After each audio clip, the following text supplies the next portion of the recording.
오늘 우리 계신 하나님의 말씀 디모데전서 5장 17절에서 6장 5절까지 말씀입니다. 한 절씩 교독하겠습니다. 잘 다스리는 장로들은 배나 존경할 자로 알되 말씀과 가르침에 수고하는 이들에게는 더욱 그리할 것이니라. 성경에 일렀으되 곡식을 밟아 떠는 소의 입에 망을 씌우지 말라 하였고 또 일꾼이 그 삭슬을 받는 것은 마땅하다 하였느니라. 장로에 대한 고발은 두세 증인이 없으면 받지 말 것이요 문제한 자들을 모든 사람 앞에서 꾸짖어 나머지 사람들로 두려워하게 하라. 하나님과 그리스도 예수와 택하심을 받은 천사들 앞에서 내가 엄히 명하노니 너는 편견이 없이 이것들을 지켜 아무 일도 불공평하게 하지 말며 아무에게나 경솔히 안수하지 말고 다른 사람의 죄에 간섭하지 말며 내 자신을 지켜 정결하게 하라. 이제부터는 물만 마시지 말고 내 위장과 자주 나는 병을 위하여는 포도주를 조금씩 쓰라. 어떤 사람들의 죄는 밝히 드러나 먼저 심판에 나아가 어떤 사람들의 죄는 그 뒤를 따르나니 이와 같이 선행도 밝히 드러나고 그렇지 아니한 것도 숨길 수 없느니라. 무릇 명예 아래에 있는 종들은 자기 상전들을 범사에 마땅히 공경할 자로 알지니 이는 하나님의 이름과 교훈으로 비방을 받지 않게 하려 함이라. 믿는 상전이 있는 자들은 그 상전을 형제라고 가볍게 여기지 말고 더 잘 섬기게 하라.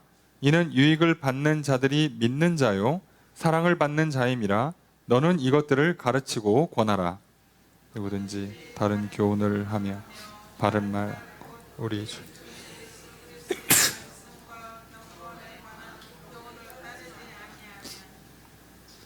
그는 교만하여 아무것도 알지 못하고 변론과 언쟁을 좋아하는 자니 이로써 투기와 분쟁과 비방과 악한 생각이 나며 마음이 부패하여지고 진리를 잃어버려 경건을 이익의 방도로 생각하는 자들의 다툼이 일어나느니라.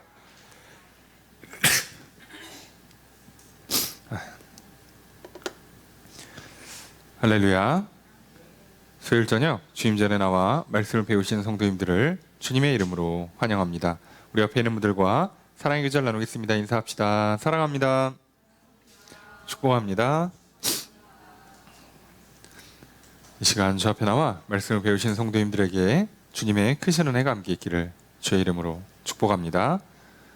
우리 나눠드린 교환 함께 보시면서 오늘 본문 말씀 살펴보도록 하겠습니다. 먼저 5장 17절 말씀 함께 읽습니다. 시작. 잘 다스리는 장로들은 배나 존경할 자로 알되 말씀과 가르침에 수고하는 이들에게는 더욱 그리할 것이니라. 주어스로가 어떻게 될까요? 너는이죠. 명령문이니까 너는, 여기서 너는은 디모데입니다. 그렇죠? 너는 뭐하라? 알아라죠. 알아라. 알아라. 어떻게 하냐면 잘 다스리는 장로들은 배나 존경을 해야 되는 사람이다. 이렇게 알고 있으라는 거예요. 자, 내용을 봤으니까 잘 다스리는 장로들은 앞서서 본 감독과 같은 직책이에요. 그러니까 오늘날로 치면 목회자입니다. 근데 목회자인데 앞에 뭐라고 써 있냐? 잘 다스리는. 목회자가 지도하고 치리하고 행정적인 일을 감당하는 것을 하고 있어요. 그 일을 하고 있는 이 장로, 감독들은 배나 존경해라. 배나 존경하는 자이다. 이게 두 배의 가치, 두 배의 존중, 두 배의 보상이란 뜻이에요. 그래서 이거는 두 배로 존경해 주세요라는 뜻이 아니고요. 말을 돌려서 한 거고 배나가 아니라 두 배, 존경은 가치란 뜻이에요. 자, 이거는 정확히 말하면 보상입니다. 보상. 그러니까 2배 이상, 다시 말하면 풍성하게, 넉넉하게 가치를 매겨라. 넉넉하게 보상해줘라. 그 얘기는 쉽게 얘기하면 월급 많이 줘라 라는 뜻이에요. 이거 제 입으로 얘기하려니까 좀 그런데 월급 많이 줘라 이건데, 여기서 이 2배를 만약에 물리적인 2배라고 하면 우리가 앞에 지난주에 살펴본 이 공식 과부, 교회에서 명부에 올리는 과부들은 돈을 줘서 생계를 보존해주고 교회에서 여러 이제 봉사의 직분을 맡는다고 그랬잖아요. 그거에 2배를 주란 뜻으로 해석하는 경우가 있는데 그렇게 안 합니다. 그분들은 거의 최저 생계비에 가까운 돈을 주는 거기 때문에요. 그렇게 하는 게 아니고 여기서 2배는 그냥 많이 주란 뜻이에요. 넉넉히 주란 뜻이죠. 예. 그냥 뭐 100점 맞아 라는 뜻이에요. 예. 시험이 막 300점, 500점이어도 100점 맞아 그러면 알아듣는 거죠. 넉넉히 챙겨주라는 거예요. 자, 그러면서 또 무슨 얘기를 하냐? 말씀과 가르침에 수고하는 이들. 자, 뭔가 특이하죠. 다스리는 장로가 있고 말씀과 가르침에 수고하는 이 장로거든요. 둘이 따로 있어요. 자, 이게 왜 그러냐면 초대 교회에는 목회자를 세울 때 분리해서 세웠을 것으로 추정을 하고 있어요. 오늘날은 목회자가 이 교회에서 행정을 처리하는 일과 말씀을 전하고 가르치는 일과 그리고 이제 행정 처리하는 부분이 있고 그 다음에 회의를 주도하는 일이 있고 그리고 예식을 집례하는 일이 있고 이거를 다 한단 말이에요. 오늘날 목회자들은. 근데 초기에는 이게 좀 잘 정확하게 아직 구성이 안 됐을 때는 분리했을 것으로 봐요. 그래서 이제 이 전통을 따르는 쪽에서는 특별히 이제 장로교에서 이거를 따르는 사람들은 어떻게 하냐면 행정 담당 목회자랑 교구 담당 목회자를 갈라서 운영합니다. 조금 큰 교회들은 그렇게 하는 경우도 있는데요. 이걸 갈라요. 그거를 목회자들, 부교역자들만 그렇게 하는 게 아니라 교구 내에서도 갈라요. 교구에 행정 담당하시는 교역자가 있고 이렇게 말씀과 가르침을 담당하는 교역자가 따로 있고요. 또 이게 더 밑으로 내려가면 아이들 분반해서 선생님을 둘을 쓰는 거예요. 하나는 행정 담당 선생님, 하나는 가르치는 담당 선생님. 근데 약간 감리교에서도 요즘은 잘 모르겠습니다만 저는 안 하니까. 근데 종종 어떤 교회들을 보면 교회에서 속장이 따로 있고 인도자가 따로 있어요.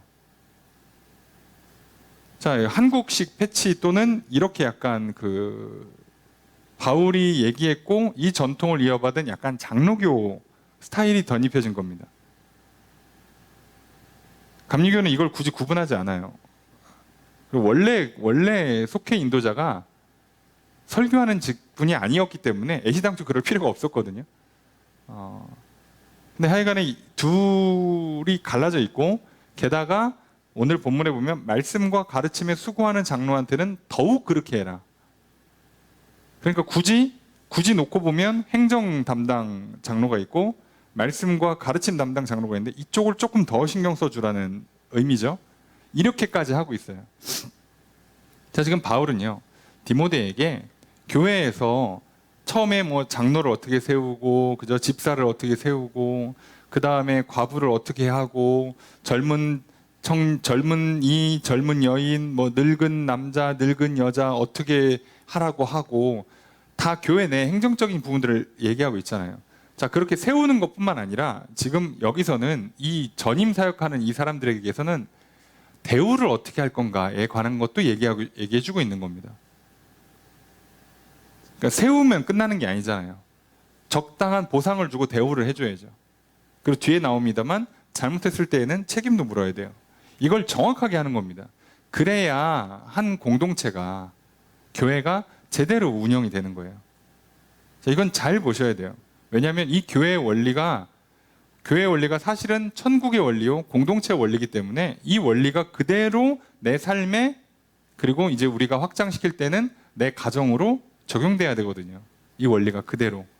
그래서 이걸 잘 보셔야 돼요. 어떻게 하는 건가? 사람을 어떻게 세우고 어떻게 대우를 해주고 어떻게 책임을 물어야 하는 것인가? 오늘 그걸 이제 바울은 디모데한테 가르쳐주고 있는 겁니다. 18절 읽습니다. 시작.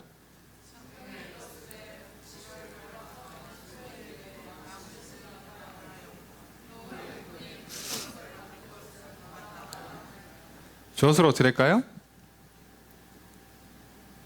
이게 직역을 하면 성경이 말한다예요. 말한다.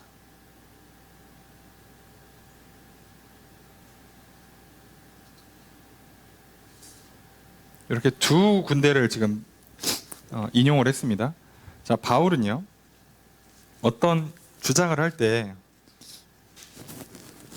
단순히 자기의 경험이나 자기의 어떤 생각만 갖고 주장을 하는 게 아니라 꼭 근거를 들어요. 그것이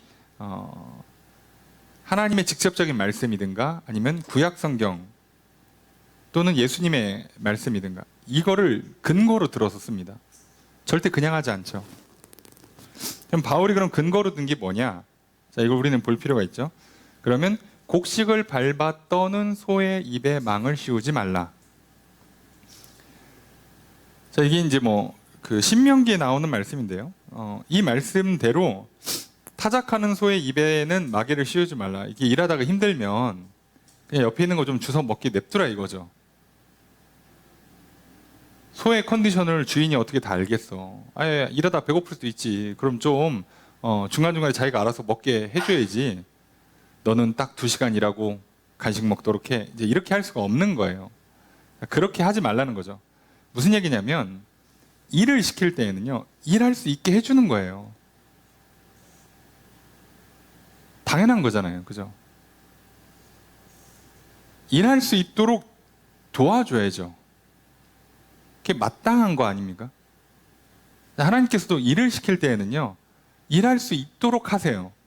그러니까 우리가 늘 성경을 볼 때 믿어야 되는 내용 중에 하나가 뭐냐면 하나님께서 명령을 하시잖아요. 그러면 그 명령을 지킬 수 있게 도와주신다는 뜻이거나 또는 그 명령을 지킬 수 있는 능력이 이미 있다는 뜻이에요.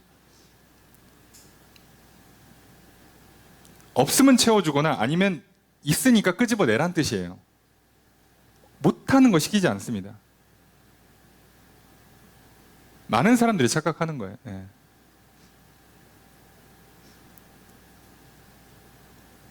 오늘 우리들이 사람들을 볼 때 저 사람은, 저 아이는 이거를 못할 거야 라고 판단을 하잖아요. 자, 그런데 우리는 그 판단이 굉장히 틀린 경우가 많습니다. 왜 우리는 그 판단을 틀리게 할 수밖에 없냐면 우리는 상대방의 능력치를 정확히 몰라요. 그리고 상대방이 부족한 능력치를 얹어줄 수가 없어요. 근데 하나님은 그거를 다 알고 계시고 할 수 있기 때문에 하나님의 명령 자체는요, 할 수 있는 명령이에요. 많은 사람들이 성경을 도덕책으로 보잖아요. 그러면요, 이거 진짜 죽으란 얘기처럼 들려요. 어떻게 이걸 다 지키고 살아. 그냥 심한 거, 살인, 도둑질, 간음 이런 거 안 하고 그냥 나머지는 적당히 하는 거지. 이렇게 생각한단 말이죠, 사람들은. 보통 그렇게 생각해요.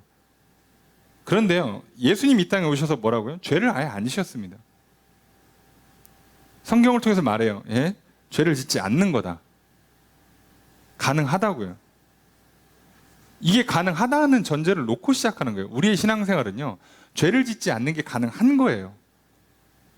이렇게 말하고 있는 저도 죄를 짓고 살고 있지만 이게 제가 믿음이 적어서 사랑이 부족해서 못한 거고, 제가 교만하고 제가 욕심에 빠져가지고 거짓에 속아가지고 그래 제가 안 하는 거지, 하나님께서 주시는 그 사랑으로 충만해져서 성령의 도우시는 능력을 받으면요, 다 할 수 있는 거예요. 내가 안 하는 거라니까. 또는 못 받아서 못 누려서 못한 거죠. 줬는데, 부모님이 카드를 줬는데 내가 놓고 와가지고선 편의점 가서 못 사 먹는 거지, 부모님 카드를 줬다고요. 우리는 오늘 그런 부분들을 기억하셔야 돼요. 자, 늘 머릿속에 생각해요. 이건 도저히 할 수 없다고. 하나님 너무 나한테 많은 걸 요구하신다고. 아니요.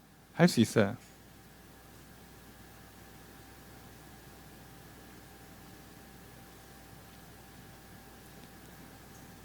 오늘날 대한민국에서 자라는 학생들이 특별히 국영수 플러스 과학 사회까지 해서 이 중점적인 과목들에 많은 스트레스를 받죠. 근데 국어를 할 수 있으면 영어를 하는 게 어떻게 보면 당연하죠. 그죠? 무슨 차이야? 그냥 내가 익숙하게 안 썼다 뿐이지 할 수 있는 게 당연하죠. 설마 우리한테 미국이나 영국에 사는 사람들 수준만큼 하라는 게 아니잖아요. 알아듣고 대화할 수 있는 수준만 하라는 거잖아. 글을 읽을 수 있는 수준. 자, 그거는 할 수 있습니다. 우리나라가 수학 문제가 좀 어려운 편이긴 하긴 해요. 예. 근데 인도에서 안 태어난 걸 다행으로 알아야죠. 예. 여긴 천국입니다. 자, 그런데 놀라운 건 할 수 있다는 뜻이에요. 그러면 우리나라 고등학생들의 절반이 넘는 사람들이 고2, 고3을 지나면서 수학을 포기해버려요. 공부를 안 한다 이거지 나는. 아니 분명히 국가에서는 할 수 있는 걸 내줬는데 왜 애들은 포기를 할까요? 국가에 대한 신뢰가 없는 거죠. 또한 자신에 대한 신뢰가 없어요. 근데 신뢰는 뭐로부터 생긴다고요? 말을 듣는 것으로부터 생긴다고요.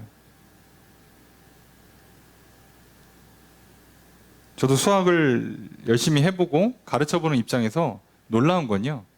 수학을 국어나 영어처럼 하면 다 합니다. 똑같아요, 원리가. 외울 거 외우고 따라할 거 따라하고 하라는 대로 하면 돼요.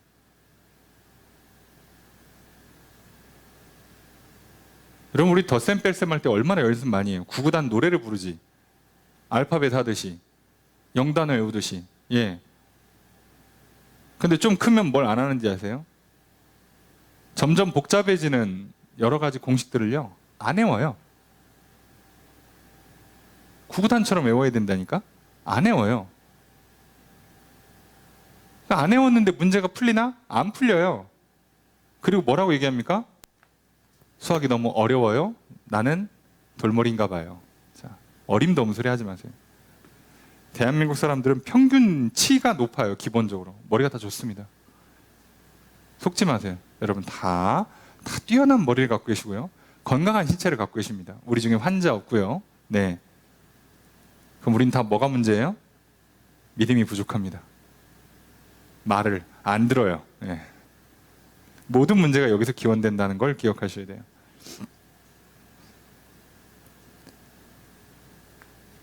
자, 바울은요, 이렇게 성경에 있는 이야기를 그대로 근거를 들어서 얘기를 해주고 있어요.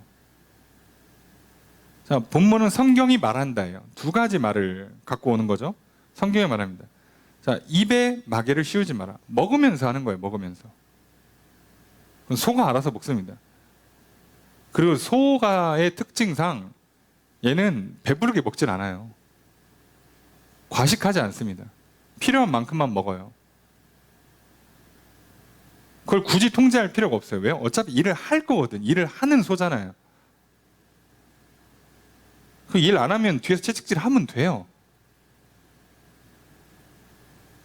자, 그래서 먹여야지 힘이 없어서 일을 못하는 문제가 안 생기니까. 자, 그렇게 하는 겁니다. 게다가 일꾼이 그 삭슬 받는 건 마땅하다. 일을 했으면 보상을 받는 건 당연한 거예요. 당연한 거. 가끔 크리스찬들 중에 독립성이 없으신 분들, 이건 착하다라고 얘기할 수 없어요. 성경은 그걸 착하다고 하지 않습니다. 성경의 가르침을 잘 듣고 믿고 따르는 게 착한 거지,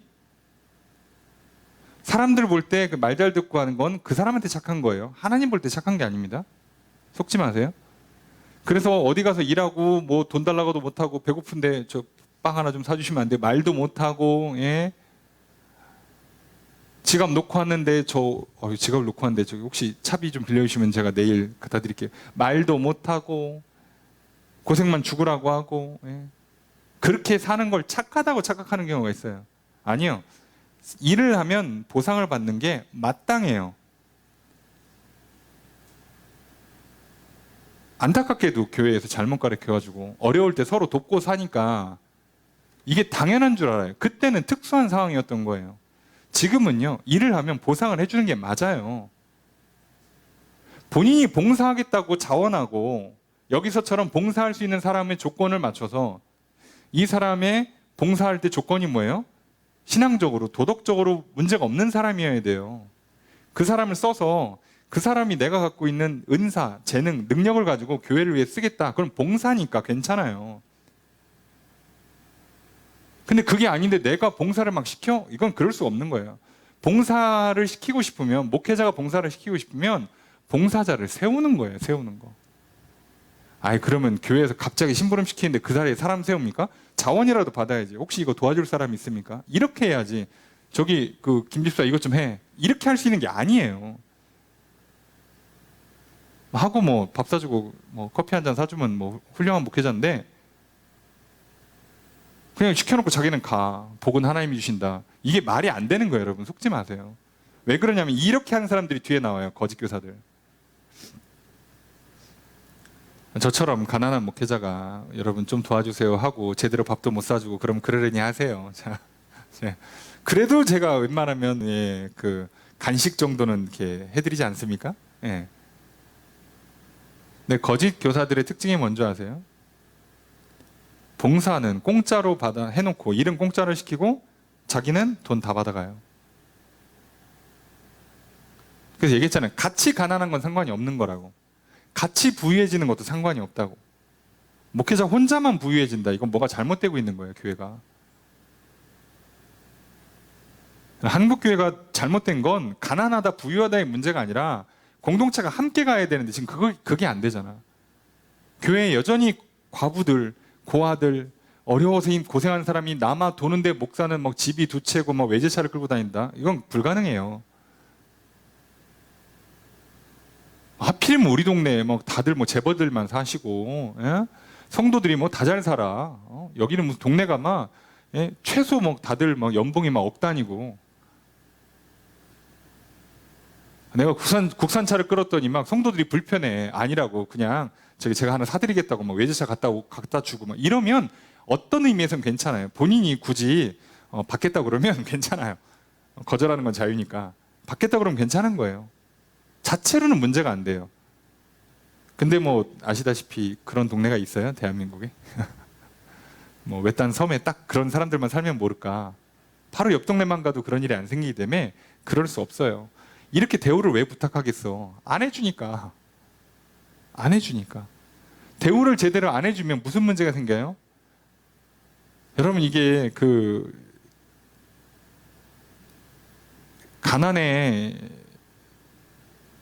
가난이 오래되면요 도둑질 안 할 수가 없다고. 목회자들도요, 교회에서 봉사하는 사람들도 본인의 생계가 너무 먹고 살는 게 힘들잖아요. 그러면요 전념을 못 해요. 당연하죠. 그럼 무슨 문제가 생기겠어요? 오늘날로 치면 투잡, 쓰리잡 뛰는 것도 문제지만 그걸 넘어서 어떤 문제가 생기냐? 거짓 가르침을 가르치게 돼요. 힘드니까.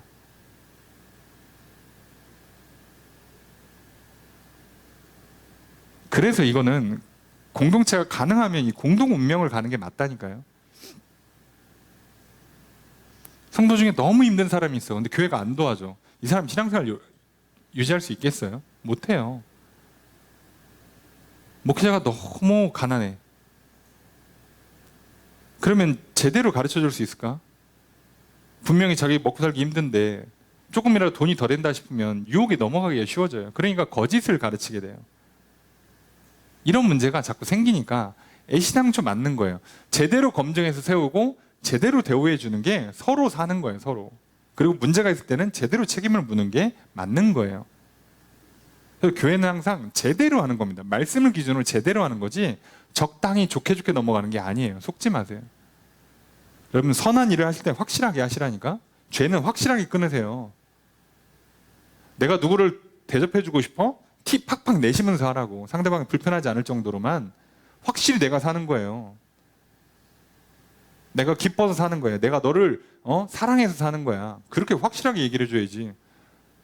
무슨 뭐 츤데레 마냥 오다 죽었다. 어떻게 잘못 시켜갖고 2개를 시켰네. 하나 너 먹어. 이게 아니라니까요. 교회는 그렇게 하는 게 아니에요. 정확하게 하는 겁니다. 마땅한 겁니다. 자, 이걸 기억하셔야 돼요. 자, 그렇게 하는 거고요. 자, 그래서 역시나 또 문제가 생길 때도 확실히 해야죠. 19절 읽습니다. 시작.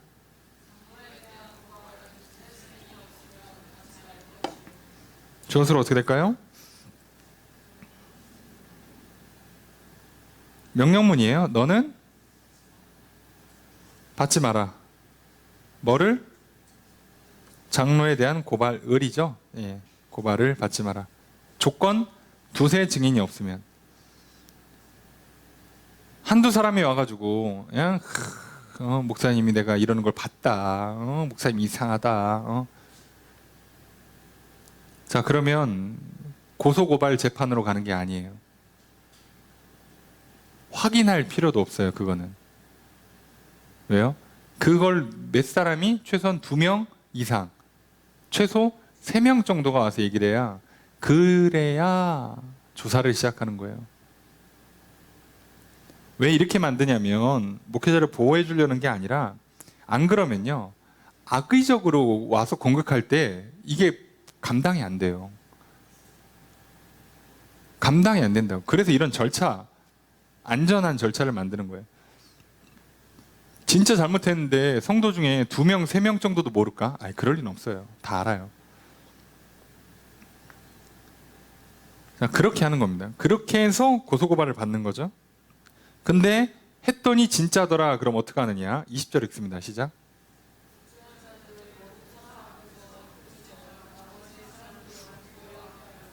주어를 어떻게 될까요? 너는 꾸짖으라예요. 꾸짖으라. 뭐뭐 하기 위해서입니다. 나머지 사람들로 두려워하게 만들기 위해서, 두려움을 갖게 하기 위해서란 뜻이고요. 너는 꾸짖어라. 너는 꾸짖어라. 누구를? 범죄한 자들을. 자, 여기서 범죄한 자들은 누구예요? 범죄한 장로입니다. 예. 자, 모든 사람이니까 이 사람들은 누구겠어요? 성도죠.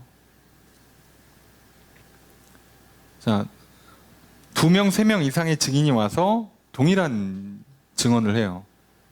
이런저런 확실한 죄를 짓고 있는 걸 봤다. 확인합니다. 맞아? 그럼 어떻게 해요? 공개 처형입니다. 지도자는요, 적당히 얘기하는 게, 저기 우리를 치면은 부목사 있다 칩시다. 성도님들 중에 누가 와서, 아니 부목사님이 제가 술 한잔 하는 거 봤어요. 그래? 근데 또 누가 와서, 저도 봤어요. 그래? 저도 봤어요. 이쯤 되면 부르는 거예요. 자, 불러가지고, 아이 부목사 왜 걸리고 그래? 다음부터 조심해. 이제 이게 아니에요. 한번 봐준다 내가? 아니에요. 걸렸어요? 증인이 확실해요? 그럼 어떡하라고요? 공개 처형이에요. 성도들 보는 앞에서. 자, 이거는 그래서 장로들한테 하는 겁니다. 성도들은 이렇게 하는 게 아니에요. 자, 성도들은 따로 하는 거 아시죠? 처음에 개인적으로 와서 얘기하고, 안 되면 여러 사람이 가서 얘기하고, 그래도 안 들으면 교인들 앞에서 얘기했는데 그때도 거절하면 출교, 교회에서 쫓는 거고요. 여기는 장로예요. 걸리면 2-3 사람이라는 증인이 확실하게 있어서 확실한 죄가 입증이 되면 무조건 공개적으로 꾸짖는 겁니다. 자, 이 꾸짖음을 받아들이면 용서해주고 기회를 주는 거고요. 안 받아들이면 바로 출교입니다. 자, 목회자는 기회를 많이 안 주는 거예요. 자, 이렇게 말씀드려서 뭐하지만 오늘날 사기, 성추행, 탈세 또는 뭐라고 표현해야 돼? 이거 교회 재정을 빼돌리는 거. 이걸 정확히 단어를 뭐를 써야 되나? 네. 하여간에 그런 일들을 해서 걸렸어. 증인도 있어. 법정에서 무죄 판결 받는 건 의미 없어요. 교단에서는 어떻게 됩니까? 공개 처형입니다. 시인하고 대책을 세우고 적절한 보상을 하며 재발 방지를 약속하고 확실하게 하면 살려주는 거고요. 아니면 끝이에요. 자, 그런데 안 하고 있죠. 다른 건 모르겠고 한국교회는 지금 안 하고 있죠. 처형해봐야 옆에 가서 다시 교회 세우고 있고, 성도들 끌고 나가서 분리개척하고 있고, 그러고 있죠. 심지어 교인들이 막 그 목회자를 막 지지해주고 있죠. 그럼 무슨 문제가 생길까요? 나머지 사람들, 나머지 장로들이 어떻게 해요? 두려워하지 않아요. 그럼 어떤 일이 생긴가요? 지도자들의 도덕적 해이가 찾아옵니다. 한국 교회가 무너지는 건요, 목회자 탓이 아니에요. 같이 잘못한 겁니다. 목사만 잘못한 게 아니고요, 장로님들, 권사님, 집사님, 성도님들 다 잘못한 거예요. 목회자가 술 한잔 하다 걸려? 가만히 냅둡니까 그걸? 교회 돈을 빼돌렸어? 어휴, 어디서 뭐 이건 불륜이나? 그럼 끝내야지 그건. 그걸 허용을 해줍니까? 다윗도 불륜했더라. 다윗은 왕이에요. 목회자 아니잖아. 말도 안 되는 소리 하잖아요. 그러니까 사람들이 이제 무서워하질 않아요. 교회의 권징이라는 기능이 사라졌어요. 내가 인기가 많고 정치적으로 지지만 많이 받으면 마음대로 할 수 있어요. 그러거나 말거나. 미쳐 돌아갑니다. 그러니까. 그래서 이렇게 하면 안 되는 거예요. 바울은 제대로 가르쳐주고 있죠. 그 시대의 특성 때문에 더 그러는 것도 있지만 예나 지금이나 인간의 본성이 크게 다르지 않기 때문에 이렇게 하는 게 맞아요. 여러분, 이거를 나의 삶에, 그리고 우리 교회에, 그리고 나의 가정으로까지 적용되게 만든다고 생각을 해보세요. 여러분, 이거 적당히 넘어가서는 절대 못합니다. 단호한 결단이 있어야 돼요. 엄청난 결단이 필요하고요. 용기가 필요하고요. 힘을 내야 합니다. 그냥 안 돼요, 이거. 많은 고생과 많은 핍박을 각오하고요. 그렇게라도 해야 돼요. 그렇게 세워야 돼요. 여러분, 이렇게 해서 초대교회가 굉장히 힘들고 어렵게 시작을 했거든요. 그런데요, 딱 300년 걸렸습니다. 로마가 국교로 만드는데. 오래 안 걸려요. 여러분, 생각보다 오래 안 걸려요. 근데 지금은요, 아유, 뭐 대한민국 뭐 4분의 1이 뭐 기독교인이다, 조만간 이 나라 기독교 국가 된다라고 했던 것 같은데, 지금요, 교회들 다 문 닫기 시작한 지 벌써 오래됐고요. 신학대학들은 미달이 나서 지금 정신을 못 차리고 있고요. 저희 교단도 벌써 지금 통폐합 얘기하고 있잖아요, 신학교는.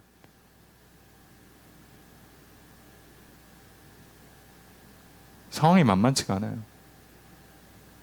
간단한 문제가 아니에요. 자, 정확하게 아셔야 됩니다. 그래서 겁먹고 아예 못하게 해야지, 함부로 해도 된다? 어림도 없는 소리 하지 마세요. 목회자도 성도도 서로 간에 서로의 약점들을 알고 있단 말이에요. 그러니까 서로 너도 나한테 함부로 못하고 나도 너한테 함부로 못하고, 서로 은근히 이제 믿는 구석이 있죠. 나 교회 딴 데 나갈 거야. 그만해. 그러면 또 저분이 너무 세게 해가면 그만 다른 데 갈까 싶어가지고 말 못하고. 자, 우린 이러기 쉽죠. 자, 그래서 이런 문제가 생기지 않도록 제대로 해야 되는 거예요. 잘할 땐 잘 칭찬해주고요. 잘못했을 때는 확실하게 혼내키는 겁니다. 그게 교회고 그게 하나님 나라예요. 덮어주고 뭐 좋게 해주고 해서 된다고요? 마냥 그렇게 되진 않아요. 마냥.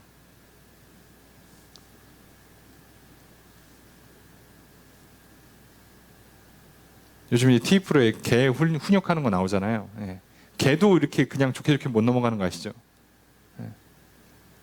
그래서 아니다 싶을 때는 소위 파양이라고 해서 빼버리죠. 못 키우게 하죠. 근데 요즘 이제 미쳐 날뛰는 아이들이 있을 때 어떻게 해요? 아이들은 기본적으로 우리는 뭐가 안 된다고 생각해요? 파양이 안 된다고 생각을 하고 있잖아요. 그러니까 어떻게든 해결책을 제시하려고 해요. 그래서 주로 누가 노력해야 돼요? 부모가 노력해야죠.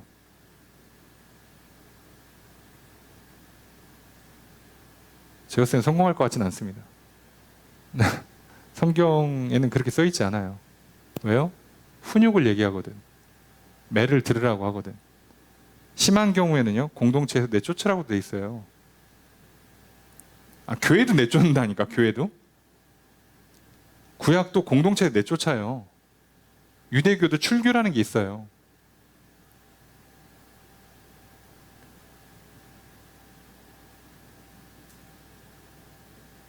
자, 인간이 언제 정신을 차리냐면 죽을 수 있다. 아이가 언제 정신을 차리냐면 부모가 나를 버릴 수 있다. 이 사회가 나를 버릴 수 있다. 내가 죽임당할 수 있다. 반대로 여기면 아이가 언제 철드냐? 부모님이 돌아가실 수 있다. 세상이 함부로 살다가는 정말 죽을 수도 있는 험한 곳이구나. 그걸 깨달아야 사람이 철이 들어요. 그게 안 들면요, 다 대충대충 살고요, 막 살고요, 지 멋대로 살다가 맨날 사고치고 실수 또 하고 죄 또 짓고, 그럼 또 누가 도와주고, 또 그러면 또 엄마 아빠가 안 해줘서 그런 거 아니냐고, 사회가 이거 똑바로 시대가 미쳐 날뛰는 거라고 이딴 핑계를 대는 거죠. 아닙니다. 확실하게 혼내켜야 돼요. 자, 혼내킬 때는 또 이제 까다롭죠. 21절 함께 읽습니다. 시작.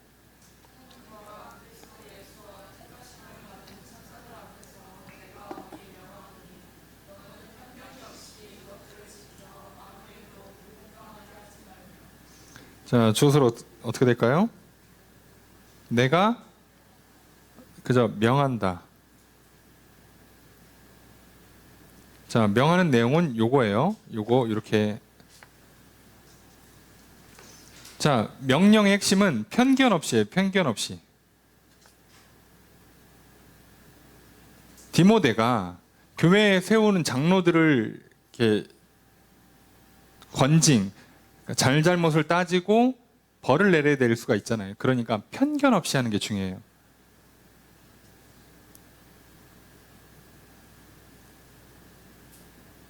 자, 근데 놀라운 건요, 편견이 무슨 뜻이냐면 중간 재판이란 뜻이거든요. 편견이. 이게 무슨 얘기냐면 우리가 편견을 갖고 있으면 어떤 현상이 생기냐면 중간 재판을 안 해요. 검토를 안 해. 쟤는 저럴 것이다 라고 결론이 끝나버려요. 그냥 내가 편견을 갖고 있으니까 쟤는 나쁠 거다, 쟤는 착할 거다, 쟤는 그럴 리가 없어 라는 편견을 갖고 있으니까 그냥 중간 재판 다시 한번 수사하고 조사하고 관찰하고 분석하고 하는 작업들을 해야 되는데 안 하고 그냥 넘기는 거예요. 쟤는 나쁜 놈, 쟤는 착한 애니까 그럴 리 없어. 자, 이게 편견입니다. 놀랍게도. 편견이 뭘까요? 이렇게 하는 거예요. 불공평하다가 뭐냐면요, 여기서는 편파적이라는 뜻이거든요. 그래서 편파적이 마음이 한쪽으로 기울어짐 이란 뜻이기도 하고, 이 단어의 뜻이 당에 가입함이에요. 내가 한쪽 가르침, 한쪽 사상과 주장을 지지하면 이런 현상이 일어나는 거예요. 그러니까 디모데는 뭐 하라고요? 하지 말라고요. 근데 이걸 얼마나 엄하게 얘기를 해주냐면 하나님과 그리스도 예수와 택하심을 받은 천사들 앞에서. 자, 이 장면이 무슨 장면이냐면 최후의 심판 장면이에요. 하나님이 심판 주로서 딱 서 계시고 옆에 그리스도가 우리 치면은 판사, 증인처럼 계시는 거거든요. 뭐 의인들을 향해서는 변호사 역할도 해주시고요. 그렇게 계시고 천사들이 뒤에 이렇게 딱 배심원처럼 있는 겁니다. 여기서 내가 엄히 명한다로 되어 있는데 이게 명령한다는 뜻이 아니고 이 단어는요, 증언한다예요. 증언. 그러니까 지금 이 단어를 보고 옛날 사람들은 다 알아듣는 거예요. 지금 재판장에서 지금 바울이 증언하는 거예요. 자, 이렇게 해라. 법정에서. 그리고 디모데한테 뭐라는 거예요? 너 그러니까 저 장로가 그거 하는 거 봤어, 안 봤어? 저 장로가 저거 했어, 안 했어? 이렇게 묻는 거예요. 지금 마치 재판장에서 변호사나 검사가 판사 앞에 두고 당신 이거 했습니까? 라고 하는 것처럼 그렇게 요청하는 거예요. 너 편견 없이 해. 치우치지 마.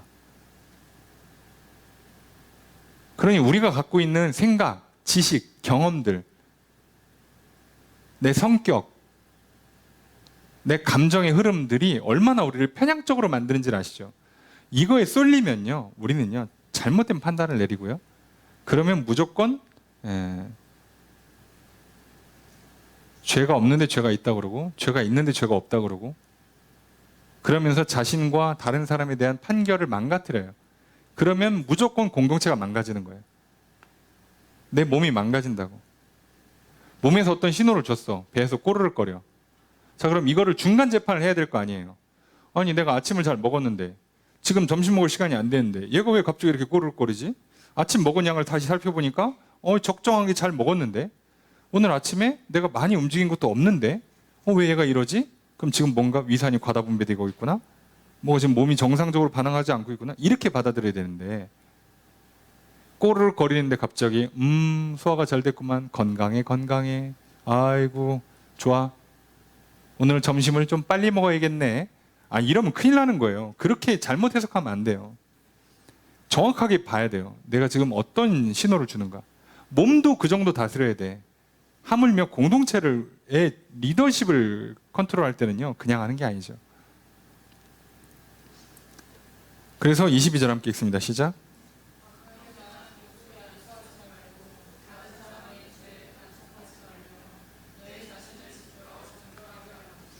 자, 계속 너는 이제 명령문이죠. 너는 뭐 하라? 자, 안수하지 마라. 또 간섭하지 마라. 또 정결하게 해라. 그러니까 아무한테나 안수하지 말라. 아무나 장로로 세우지 말라는 거예요.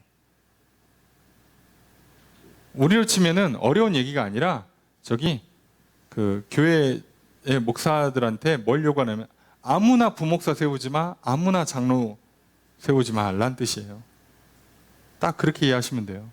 아무나. 왜? 문제 생기면 너가 그거를 책임져야 되니까. 그리고 다른 사람의 죄에 간섭하지 말라.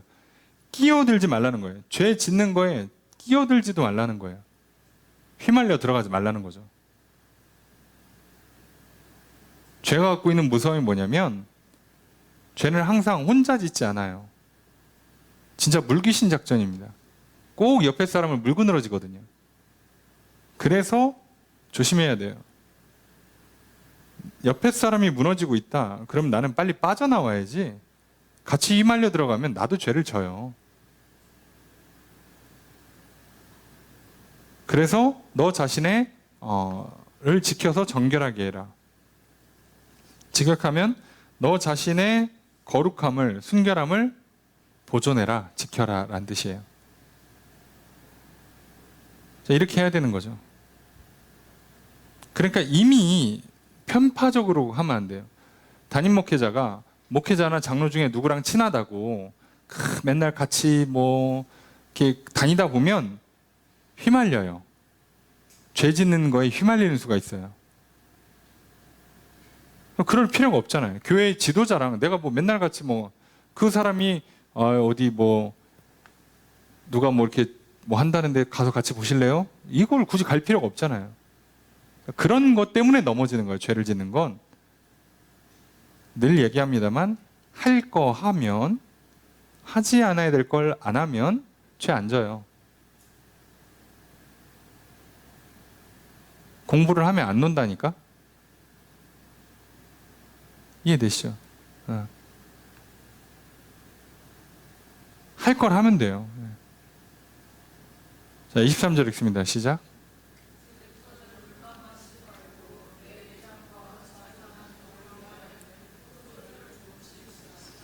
계속해서 디모데한테 하는 거니까, 너는 뭐 하라?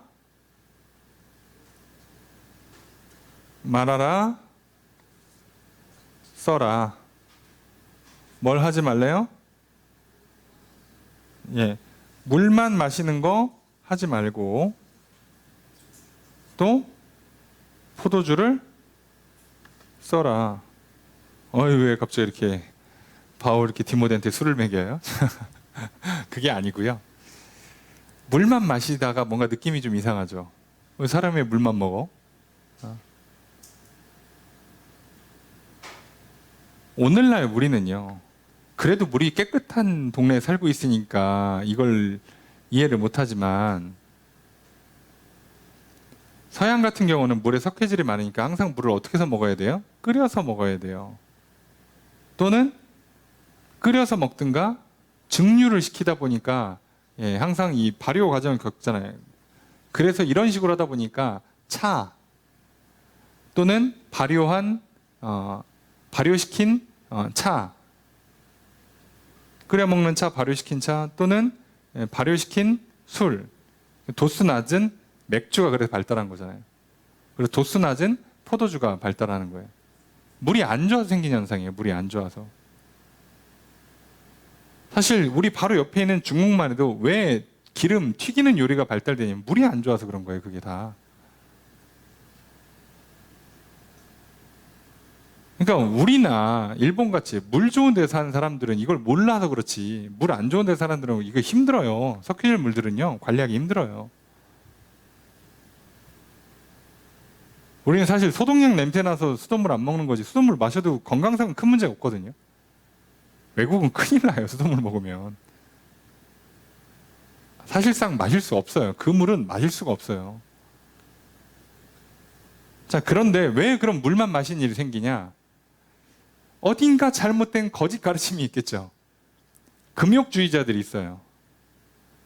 늘 얘기하지만 몸을 함부로 굴리는 가짜들 중에는 몸을 막 써도 된다라고 하는 쪽이 있고, 몸을 완전히 절제시키고 몸을 완전히 약간 학대하듯이 해서 몸은 나쁜 거야, 자, 이렇게 하는 사람들이 있단 말이에요. 자, 그 사람들이 주로 금식이나 어떤 음식들, 심지어 결혼까지 안 해야 된다 이렇게 주장한다고 그랬잖아요.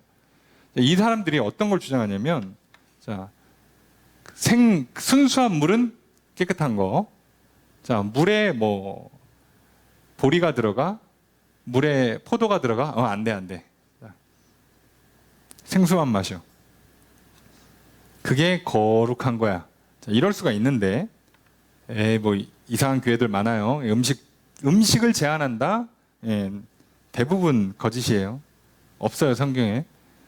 자, 그렇게 얘기를 하면 무슨 문제가 생기냐면, 안 그래도 물이 안 좋은데, 이 당시에는 물을 정수하는 능력도 안 좋은데, 게다가 날 더워지고 그러면 물에 미생물까지 발생하는데, 그래서 디모데도 어려서 뭘 잘못 배웠는지 위장병이 있었던 걸로 추정을 해요. 이 당시 위장병의 주 원인은 맹물 먹어서입니다. 어떤 상황인지 아시겠어요? 2000년 전이나 지금이나 인간은 똑같아요. 이러고 있어요, 이러고. 끓여 먹어도 안 돼. 생수를 먹어야 돼. 이게 뭐 하는 거지? 근데 그렇다니까요? 예? 아니, 그렇대. 먹는 게 왜 우리를 거룩하게 만들어요? 예수님 분명히 말씀하셨잖아요.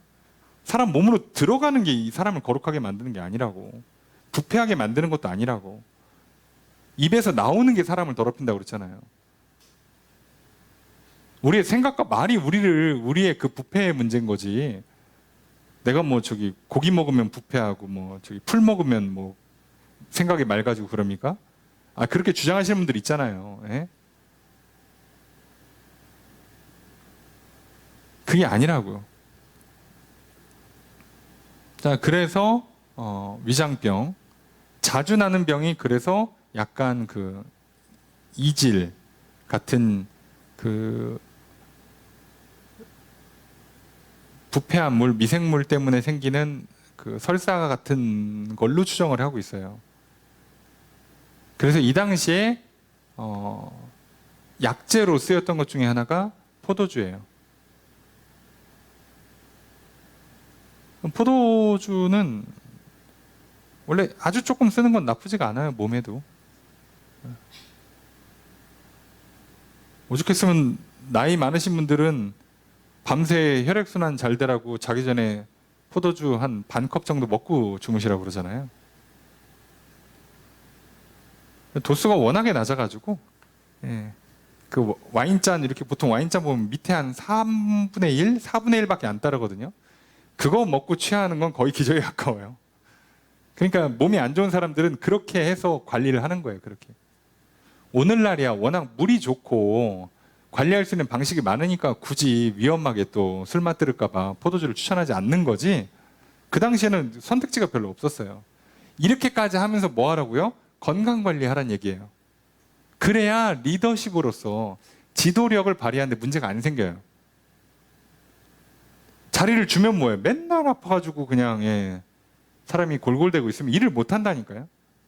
여러분, 그러니까 지도력을 발휘하려면 내가 하나님 나라에 쓰임받고 싶고 교회를 위해 봉사하고 싶다, 누군가에게 사랑을 베풀고 섬기고 싶다, 내가 건강해야 돼요. 당연한 겁니다. 당연한 거. 근데 내가 건강관리를 잘 안 한다?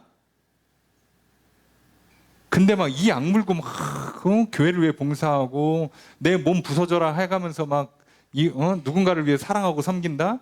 여러분, 그건요, 사랑이 없는 거예요. 속지 마세요. 영혼의 사랑이 없는 거고 자기의예요. 자기 만족.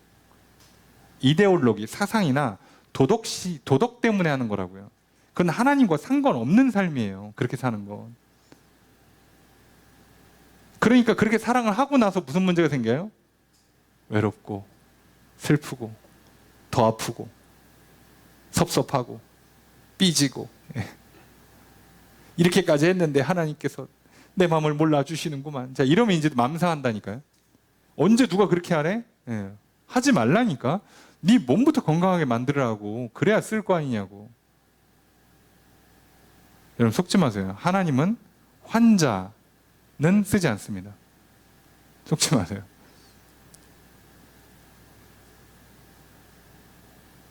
그게 참 특이하죠. 하나님이 부르시는 사람들의, 성경에서 하나님이 부르시는 사람들의 그 장면을 연구해 보면요, 다 일하고 있을 때 불러요. 노는 사람 안 불러요. 노는 사람 누워 있는데 깨워가지고 부르는 경우가 없어요. 모세도 양치다 말고 양 찾으러 갔는데 그 가시나무 떨기에서 부르는 거고요. 베드로도 그물 던지는데 부르는 거고요.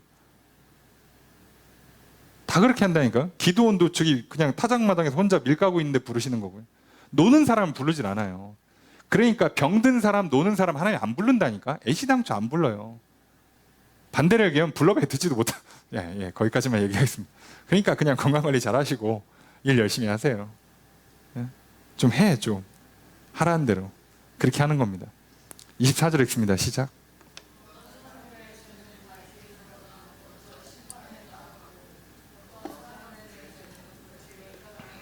주어서로 어떻게 될까요? 어떤 사람들의 죄는 드러난다.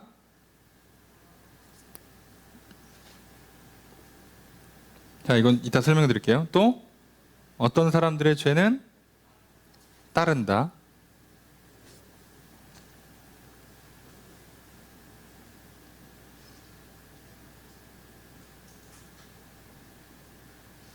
자, 이게 직역하면 어떤 의미가 되냐면, 어떤 사람들의 죄는 명백해서 그 죄가 심판, 재판 전에 드러난다는 뜻이에요. 그러니까 재판할 것도 없이 죄가 너무 확실한 사람들이 있고, 어떤 사람들의 경우는 그 죄가 안 나와. 처음에 잘 안 나와. 그래서 어떻게 해야 돼요? 시간을 두고 조사를 좀 해야 되는 거예요. 그러니까 경우에 따라 다르다는 거지. 사람에 따라서 죄가 확실히 잘 드러나는 경우도 있고, 어떤 경우는 잘 안 드러나서 시간을 좀 두고 봐야 되는 거예요. 지금 바울은 디모데한테 뭐라고요? 그러니까 너무 빨리 섣부른 판단할 것도 없고, 죄가 잘 드러났을 경우, 확실히 드러나면 바로바로 판결하면 되고, 죄가 안 드러났으면 좀 천천히 조사하면 된다는 얘기예요. 그러니까 똑같죠. 선을 행하는 것도 똑같겠죠. 25절 함께 읽습니다. 시작.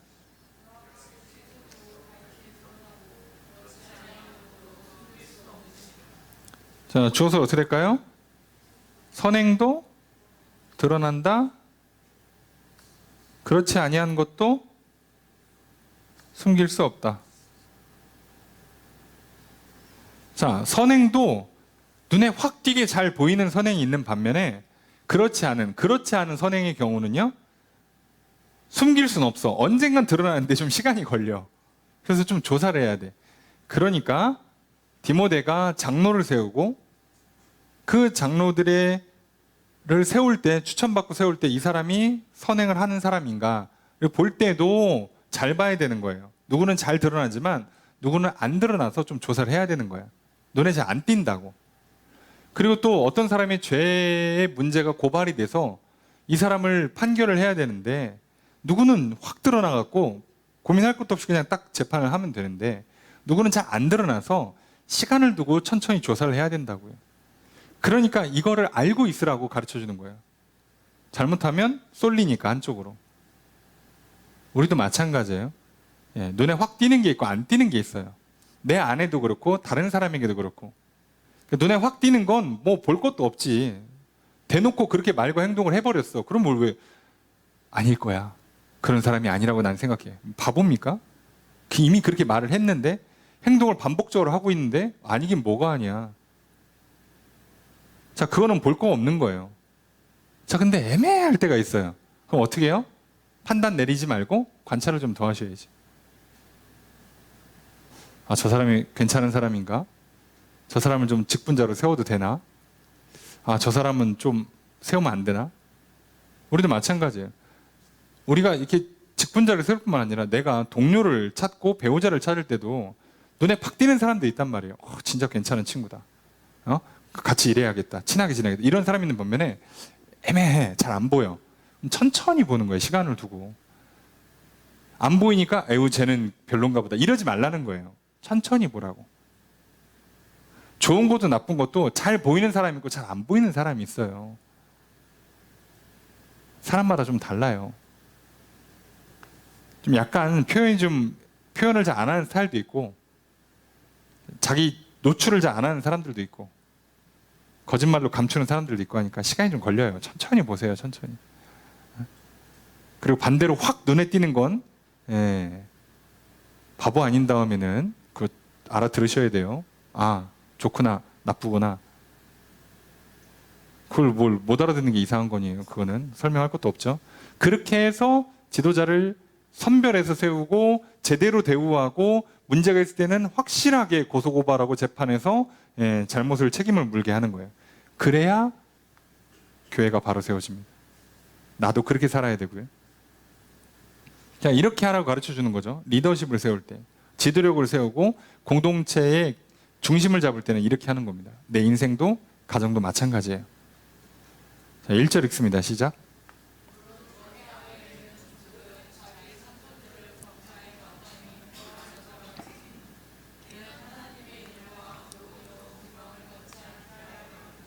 주어를 어떻게 할까요? 그죠? 그러니까 종들은 뭐하라? 알아라. 뭘 알아요? 요 내용. 자기 상전들을 범사에 공경받아 마땅한 사람이다 라고 알아요. 종들의 기본 자세, 상전을 무시하지 마라. 우리도 그런 경우 있죠. 아, 주인이 뭘 해도 꼭 일을 그렇게 해. 아휴, 내가 주인으로 태어났으면 야, 일 저렇게 안 하지. 야. 하지 마세요. 종의 미덕은 겸손입니다. 그리고 이렇게 교만하게 무시하고 판단하면 그러면 크리스찬 종인 경우에는요, 어떤 문제가 생기냐면 하나님의 이름과 하나님의 가르침이 비방받아요. 야, 넌 교회 가서 그렇게 배워왔냐? 이런 소리를 듣기 때문에 그러면 안 된다는 거예요. 그리고 실제로 고대에는요, 종들이 일을 다 했죠. 노예 경제 사회였단 말이에요, 로마는. 심지어 뭐 인구 절반 이상의 노예였다고까지 얘기를 하니까. 그러다 보니까 어떤 노예가 있냐면 일을 잘하는 노예가 있어요. 집안을 일으켜, 그 노예 하나가. 집안을 일으켜요. 그래서 그 귀족 중에는 자기 아들보다 노예를 더 사랑하는 경우가 있어요. 그 정도라니까요. 그 정도. 그 정도로 훌륭한 애들이 있어요. 자, 그래도 나는 어쩔 수 없어요. 시대를 잘못 태어나가지고 태생인 노예야. 부모가 노예여서. 아니면 우리 집안이 망해가지고 노예로 팔렸어. 자, 어떡합니까? 겸손히 살아야죠. 네, 겸손히 하는 거예요. 이거 기본입니다. 이거 기본. 자, 바울이 노예 제도를 찬성한다. 아니에요. 바울은 다 한 형제자매라고 가르쳐 줬어요. 주인이고 종이고 할 것 없이. 자, 근데 왜 노예 제도를 직접 안 건드리냐면 바울 입장에서는 이 땅에서 어떤 사회 제도를 소위 개혁, 변혁,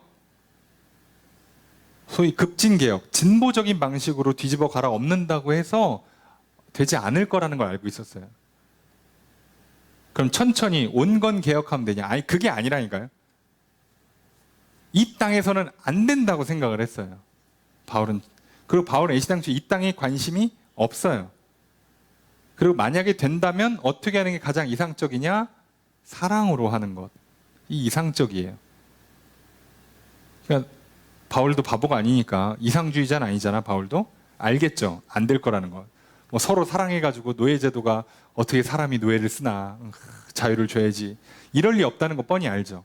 언젠간 노예가 들고 일어날 걸 알고 있었겠지. 그런데 지금은 아니에요. 지금의 힘, 로마 시대의 힘의 균형상 노예들이 들고 일어나서 갈아엎지를 못해요. 여러분, 이거 언제 했습니까? 1700년대였어요. 아니, 그러니까 못해. 그 당시에는 못하는 거예요. 그 당시에는. 어차피 시대가 안 돼요. 그래서 바울은 여기에 대해서 노터치하는 겁니다. 속지 마세요. 지상낙원 이루어지지 않습니다. 하나님께서 새하늘 새 땅을 얘기하셨잖아요. 지상낙원 이루어지지 않아요. 좀 더 의로운 세상을 만들어 봅시다. 좀 더 아름다운 세상을 만들어 봅시다. 예, 좋은 구호예요. 맞는 말입니다. 근데 그거 어떻게 만드냐고. 우리가 다 같이 제도를 보완하면, 저 위에 있는 권력자들을 끌어내리면, 저 돈 많은 부자들을 뒤집어 엎으면, 잘못된 사회제도를 갈아엎으면, 아니요. 그렇게는 안 돼요. 성공한 적이 없어요. 속지 마세요. 뒤에도 설명하겠습니다. 그거에서 누가 힘과 권력을 얻는지만 생각해 보세요. 똑같은 놈들이에요. 제가 볼 땐. 이렇게 말하긴 뭐하지만 더 나빠. 왜요? 이 사람들은 자기들의 권력을 얻기 위해서 사회까지 망가뜨리잖아. 목사님들이 타락해서 교회의 문제를 야기하는 건 참 큰 문제긴 한데요. 이단 교주는 더 나쁘지. 여기는 완전히 사회를 망가뜨리잖아요. 가정과 인생과 사회를 다 망가뜨리잖아요. 비교할 바도 안 될 정도로 나쁘죠. 비교군이 아니에요. 자, 그러니까 사회 변혁을 할 때 우리가 정말 하나님 안에서 용서받고 변화받아서 사랑의 존재로 다시 태어나는 것. 그러면 자연스럽게 그런 사람들이 많아지면 공동체가 교회로부터 시작해서 가정으로, 지역사회로 확장되면서 거기에서 하나님의 인도하심에 따라서 법이 바뀌기도 하고요. 또는 어떤 시대의 정신이나 문화가 바뀌기도 할 거예요. 자, 그렇게 날 때 가장 좋아요. 그걸 제외하고 나머지 방식들은요, 거친 방식들이라 해도 문제가 생기고 안 해도 문제가 생기고, 자, 그런 거예요. 너무 어렵게 고민할 필요 없어요. 그러니까 그런 식으로 해결이 안 된다는 걸 아시고, 여기엔 관심사가 아니니까 그 문제는 뭐 지금 신경 쓰지 않으셔도 되고, 기본적으로는 겸손하다는 게 중요하고요. 2절의 첫 번째 문장 있습니다. 시작.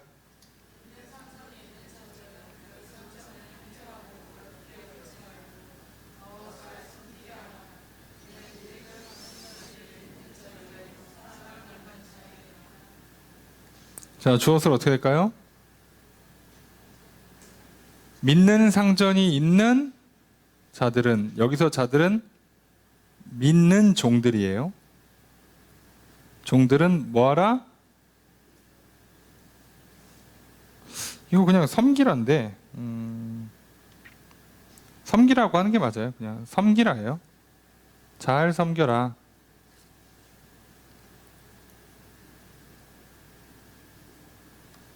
가볍게 여기지 마라. 자, 그러니까 믿는 상전이니까, 믿음의 상전이니까, 우리 한 형제자매니까 좋게 좋게 합시다. 자, 이렇게 하지 말라는 거예요. 가볍게 무시하지 말고 오히려 더 잘 섬겨주라는 거예요. 왜요? 그 섬겨서 유익을 받는 사람이 누구냐면 믿는 사람이잖아. 그리고 사랑받는 사람이잖아요. 믿음의 형제자매가 사랑받는 형제자매가 내 상관이에요. 그럼 내가 일 열심히 해서 이 사람이 잘 되게 만들어줘야지. 그런 태도를 갖고 살아야 되는 거예요. 우리는. 근데 이 당시에 무슨 문제가 생기는 거냐면 종들도 교회 나오고 주인도 교회를 나오다 보면 종이 장로가 되는 경우가 있어요.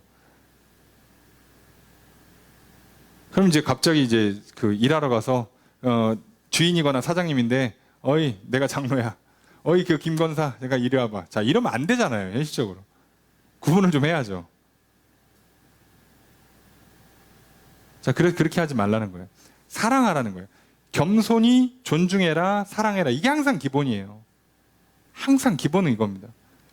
성도들 간에 성도의 기본, 사람을 대하는 기본 태도, 존중, 사랑.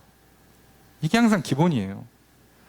그래서 초대 한국교회에서 그래서 종이 먼저 교회를 나가는 바람에 장로님이 되셨어요. 진짜 종이. 그래서 나중에 그 종이 있는 집에 대감집에 소위 양반이 나중에 교회를 나와요. 아 그러니까 서로 골치 아픈 거예요. 서로. 그러니까 서로 불편해. 서로. 교회에서 저기 이분한테 김집사 부르기도 이 종도 불편하고 또 집에 가서 일하려니까 그 주인이 김군 이리 와봐 이렇게 하기가 불편해요. 교회 장로님인데. 그래서 어떻게 했을까요? 그래서 주인이 종을 풀어줍니다. 자유롭게. 이렇게 하는 거예요. 이렇게. 내가 당신을 믿음의 한 형제자매 된 당신이고 심지어 교회의 장로가 된 당신을 내 종으로 못 부르겠습니다. 당신 노예문서 그냥 불태워서 풀어줘 버려요. 그렇게 하는 거예요. 그렇게. 자 그렇게 했고 사람들이 하나님 안에서 막 사랑이 채워져가지고 서로 존중하고 사랑하다가 서로 막 노예문서 불태우고 막 서로 얼싸안고 살면 그러면 조선시대는 그냥 끝나는 거예요. 자연스럽게. 원래 그렇게 바꾸라는 거였어요. 하나님은. 우리가 늘 말을 안 듣고 이렇게 거친 방법을 써서 그런 거지. 되긴 되지. 자유민주주의가. 이게 무슨 자유민주주의예요. 맨날 치고받고 싸우고 그냥. 상호 존중이 없어. 그냥. 사랑이 없어. 이게 뭐냐고. 근데 우리는 이런 방식으로밖에 구현을 못 한다니까요. 하나님은 그렇게 말씀하신 게 아니에요. 그래서 2절의 두 번째 문장 있습니다. 시작. 주어를 어떻게 할까요? 너는 가르치고 권면하라. 자, 이것들은 1절, 2절입니다. 그 앞에까지 가는 거 아니에요? 1절, 2절만 보시면 돼요. 노예들한테 이거, 종들한테 이거 잘 얘기하라. 헷갈리지 않게. 이해되십니까? 네. 그렇잖아요. 자, 3절 읽습니다. 시작.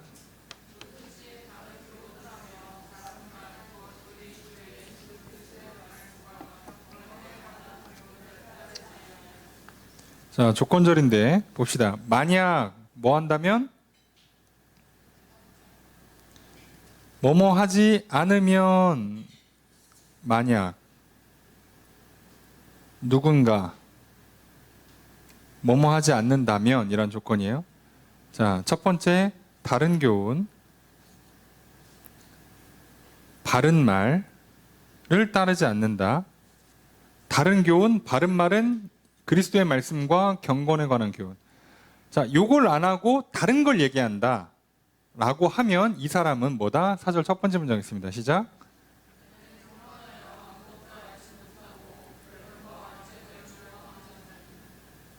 자, 그는 뭐다? 그는 알지 못한다, 좋아한다예요. 좋아한다. 그러니까 분별을 해야 돼요. 자, 예수 그리스도의 말씀, 경건의 가르침, 요거 말고 딴 얘기를 자꾸 한다. 그럼 이 사람은 어떤 사람이다? 교만해서 제대로 모르고 있는 사람인 거예요. 실제로는. 복음을 몰라. 그리스도의 가르침을 실제로는 몰라.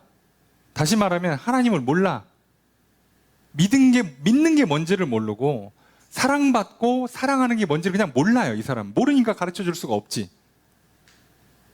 경건한 삶이 어떤 삶인지를 몰라.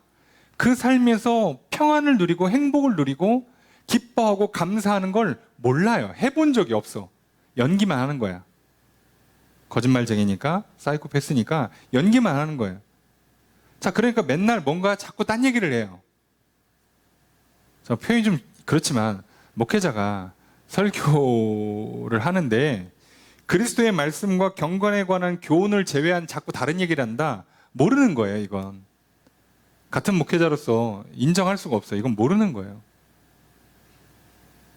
아니, 이것도 지금 얘기하는 것도 시간이 없어가지고 맨날 설교 길게 한다고 막 눈치 주는데, 아니, 지금 바빠 죽겠는데 그 딴소리 할 시간이 어딨어. 근데 허구한 날 딴소리 한다고 뭐 정치 얘기를 하고, 뭐 자기 주중에 무슨 뭐 어디 뭐 식당 갔더니 무슨 일이 있었더라, 뭐 내가 뭐 저기 어디 여행 갔다 왔는데 이런 뭐 깨달음을 얻었다는. 아니, 그 소리를 왜 하냐고. 지금 설교 시간에 바빠 죽겠는데 그럴 시간이 없잖아요. 예수 그리스도의 말씀과 경건에 관한 교훈을 가르치기도 바쁘다고. 근데 그 얘기를 안 한다는 얘기는 이분이 지금 너무 감동적이고 너무 재밌어서가 아니라 몰라서 그러는 거예요. 몰라서 그러는 거라고. 그럼 모르니까 무슨 일을 하는 거, 뭘 좋아하느냐? 모르는 사람들의 특징, 헛소리를 시전하죠. 모르는데 말을 많이 한다? 이 사람들 그냥 말만 좋아하기 때문에, 그러니까 아는데 관심이 없어. 진리를 찾고 싶지도 않아. 그냥 말만 해요. 그러니까 변론과 언쟁을 좋아합니다. 자, 좋아서 하는 거예요.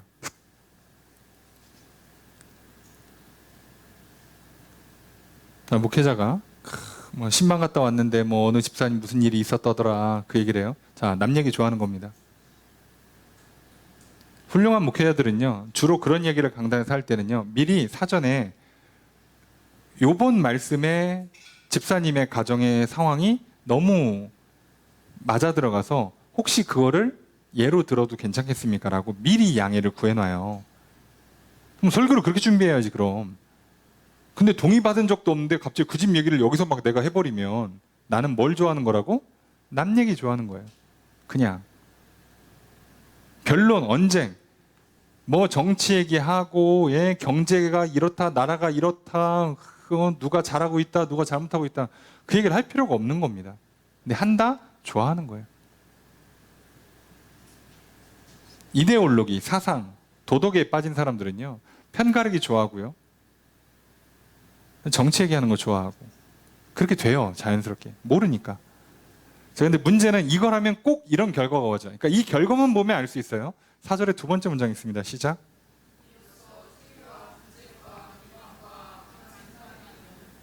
주어를 어떻게 될까요?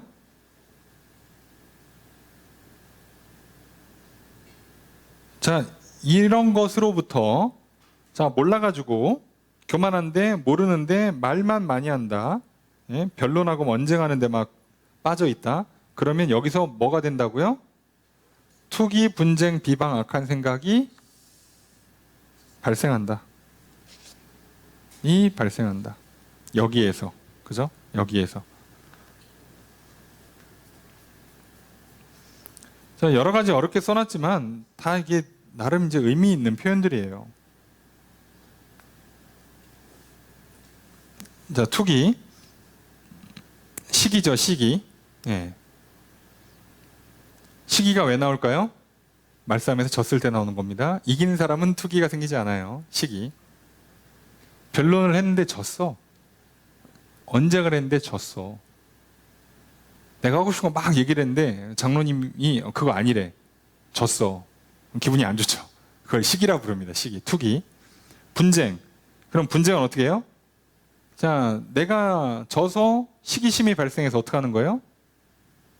내가 졌음을 인정하고, 아, 이건 아닌가 보다 하고 받아들이면, 패배를 시인하면 간단한데 그럴 리가요. 그러니까 이걸 인정을 안 하고 뭐 하는 거예요? 거기서 다시 내가 아니다라고 반발하고 일어나면 분쟁이 나요. 그렇죠. 말싸움을 했는데 승패가 나오면 끝나는 건데 거기서 패자가 다시 덤벼요. 자, 그럼 분쟁, 싸움이 또 벌어지는 거예요. 2차전이 나오는 겁니다. 그래서 어떤 일이 생겨요?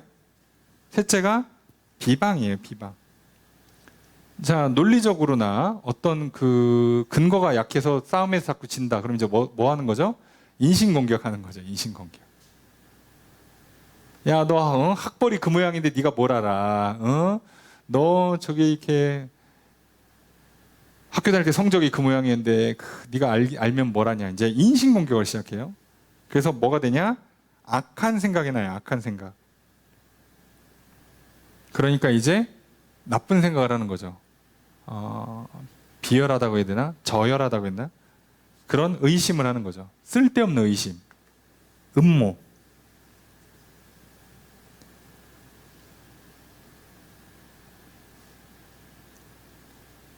그래서 그 머리는 좋은데 공부는 잘하는데 이 그 자존감이 낮은 사람들이 음모론에 잘 넘어간다고 해요.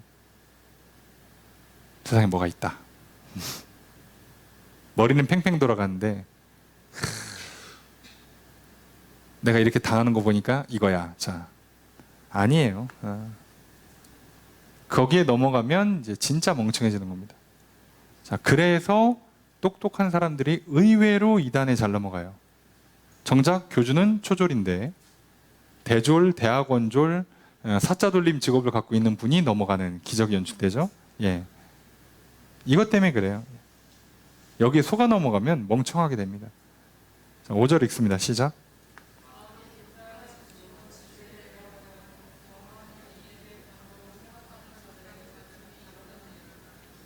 자, 주어를 어떻게 할까요? 자, 이제 일어난다요. 자, 이런 것들이 일어나는데, 자, 우선은 마음이 부패한다. 그리고 진리를 잃어버린다, 빼앗긴다. 그 다음에 경건은 이익이라고 생각하는 사람들끼리 뭐한다?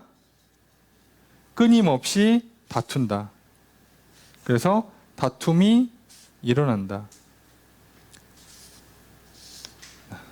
자, 그러니까 우리는 뭐를 보면 되냐면 사람 마음이 부패한 거를 볼 수 있나? 못 보죠.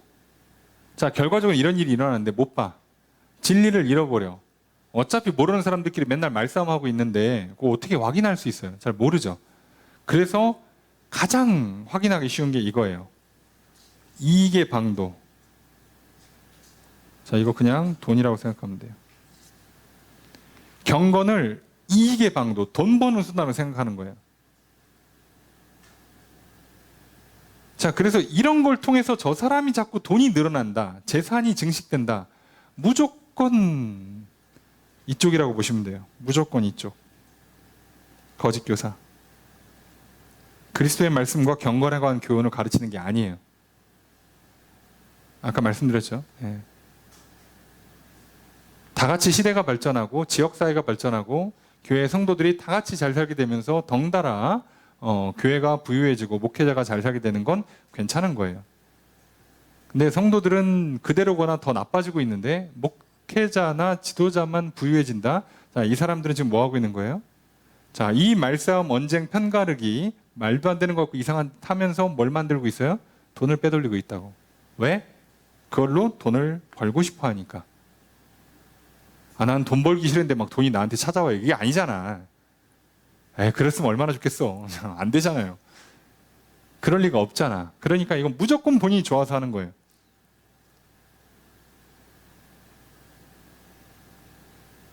그러니까 거짓 교사, 악한 지도자, 오늘날로 치면 보통 표현하는 사꾼 목사를 찾는 방식은 굉장히 쉬워요. 그리스도의 말씀, 경건에 관한 교훈에 집중돼 있지 않다. 그리고 자꾸 뭔가 재산이 증식된다. 끝난 겁니다. 뭐 보지 마세요. 뭐 이런 사업도 많이 하시고요. 뭐 책도 많이 쓰시고 뭐 이런저런 프로그램들 잘 하시면서 뭐 지역에 어려운 분들 많이 도와주시고 죄송해요. 다 필요 없어요. 그건 보는 게 아니에요. 사기꾼들도 구제 기부 많이 합니다. 그런 거 보는 거 아니에요. 살인자인데 동네에서 인사 잘하고 다니는데 그런 거 보는 거 아니에요. 정신 차리셔야 돼요. 교회에 좋은 지도자는 누구냐? 교회에 제대로 된 목회자, 장로, 감독은 누구냐? 그리스도의 말씀, 경건에 관한 가르침에만 집중하는 거예요. 다른 거 하면 끝난 겁니다. 다른 건 다 못해도 이건 잘해야 돼요. 그리고 부족하면 아까 얘기했잖아요. 행정 담당하는 사람 뽑으면 된다니까. 목회자가 부족함이 있어요. 그럼 여러분들이 그냥 헌금 많이 해요. 사람 하나 그냥 세우면 돼요. 아, 목사님이 운전을 너무 못해. 여러분 돈 모으셔서 운전자를 뽑으시면 돼요. 이게 왜? 아, 목사님이 다 좋은데 교회 인테리어가 막 꽝이야. 돈 주고 하시라고. 아무 문제가 안 되잖아. 근데 정작 여기에서 복음이 제대로 가르쳐지지가 않고 하나님 말씀에 통로가 안 들어가니까 들어서 믿고 믿음을 갖고 이제 그리스도 안에서 용서받고 변화받는 일이 일어나야 그 다음에 뭐가 되는데 이 자체가 시작이 안 되잖아요. 목회자가 그리스도의 복음을 전하지 않으면 거기다 대고 헛된 거 가르치고 듣기 좋은 거 가르치고 쓸데없는 말다툼이나 말장난을 하기 시작하면 들을 땐 재밌다니까요. 그럼 뭐 나는 신이다 보신 분들이 계시겠지만 그 교주들 설교하는 거 보세요. 얼마나 자신 있게 선포해. 똑바로 믿어. 그러면 막 아멘. 뭐지? 이게 뭐지? 아니 똑바로 믿으라고 말을 하는 게 말이 돼? 지금 저 사람이 입고 있는 옷이 얼마짜리고 차가 얼마짜리고 별장이 어디 있고 여자를 몇 명을 지금 저렇게 건드리고 있는데 똑바로 믿으라는데 여기서 아멘을 한다고? 미쳤습니까 다들? 자, 그래서 뭘 좀 아시는 분들은 그 얘기를 하잖아요. 왜 JMS에 여자 신도만 피해자가 나오냐고. 왜 남자 신도는 어떻게 모집이 되고 왜 남자 신도들은 이탈이 안 되고 왜 남자 신도들은 피해자가 안 생기느냐. 근데 방송에서는 그게 조명이 안 됐죠. 합리적 의심은 두 가지예요. 말 안 듣는 애들은 자살 당하게 만드는 거고 그게 첫 번째고 또 하나는 그 교회에서 갖고 있는 어떤 사업적인 이득 또는 성적인 유의를 나누어서 가졌겠죠. 그러니까 남자는 피해자가 안 나오죠. 그런데 아무도 조사를 안 하지. 왜? 여자 쪽 피해자가 너무 심하니까. 그것도 바빠 지금. 근데 다들 지금 정신 놓고 사는 거죠. 근데 그게 거기만 그럽니까? 어마어마합니다. 정신 차리셔야 돼요. 저들 못 건드려요. 정치인들한테 매긴 돈이 얼만데 못 건드려요, 여러분. 제대로 재판될 거라고 믿지 마세요. JMS뿐만 아니라 뭐 우리가 알고 있잖아요.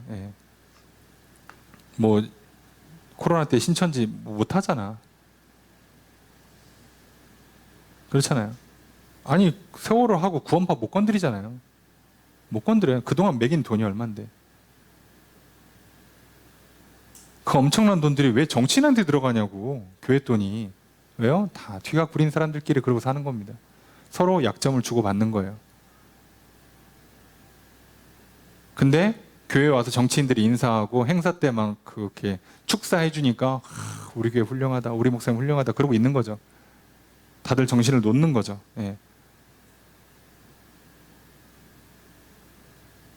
그렇게 하면 안 되죠. 그게 아니에요. 속지 마세요. 우리가 그걸 잊지 않으셔야 돼요. 핵심이 뭔가. 그렇기 때문에 바울은 디모데한테 그렇게 사람을 선별해서 제대로 세우고 제대로 대우해주고 문제가 생길 때는 확실하게 처벌하라고 얘기하는 거예요. 그래야 교회가 바로 섭니다.